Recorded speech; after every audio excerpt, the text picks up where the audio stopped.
Model ও চিত্রনায়িকা নুসরাত ফারিয়া, যিনি একসময় ছিলেন আলোচনার কেন্দ্রবিন্দু, এবার হেডলাইন্সে ফিরেছেন এক ভিন্ন রূপে। থাইল্যান্ডে যাওয়ার পথে গ্রেপ্তার, তারপর কারামুক্তি, আর এখন কানাডার মঞ্চে দর্শকদের মুগ্ধ করে ফিরেছেন আলোচনায়। আজ আমরা জানব তার এই নাটকীয় যাত্রার প্রতিটি ধাপ। এ বছরের মে মাসে হজরত শাহজালাল আন্তর্জাতিক বিমানবন্দরের ইমিগ্রেশন চেকপোস্ট থেকে নুসরাত ফারিয়াকে গ্রেপ্তার করে পুলিশ। তাকে ঢাকা মহানগর গোয়েন্দা পুলিশের কার্যালয় নিয়ে জিজ্ঞাসাবাদ করা হয়।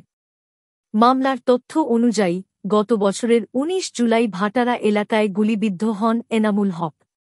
এ বছরের ৩ মে তিনি ঢাকার সিএমএম আদালতে ২৮৩ জনের বিরুদ্ধে মামলা করেন, যার মধ্যে ছিলেন নুসরাত ফারিয়াসহ ১৭ জন অভিনেতা-অভিনেত্রী। গ্রেপ্তারের একদিন পর কারামুক্ত হন ফারিয়া।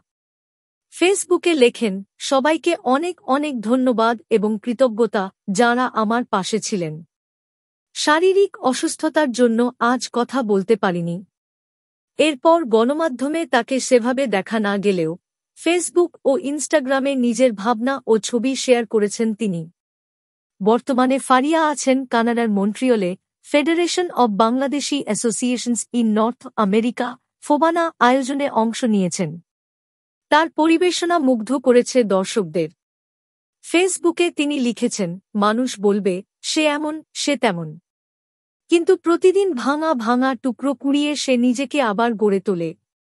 এই পোস্টে তিনি নিজেকে অকৃত্রিম শক্তির প্রতিমূর্তি হিসেবে সংজ্ঞায়িত করেছেন। নুসরাত ফারিয়ার এই যাত্রা আমাদের শেখায়, জীবনে ঝড় এলেও আত্মবিশ্বাস আর সাহস থাকলে মানুষ আবার উঠে দাঁড়াতে পারে। ভিডিওটি ভালো লাগলে লাইক দিন, কমেন্টে জানান আপনার মতামত আর সাবস্ক্রাইব করে থাকুন বাংলা বিনোদনের সব আপডেট পেতে।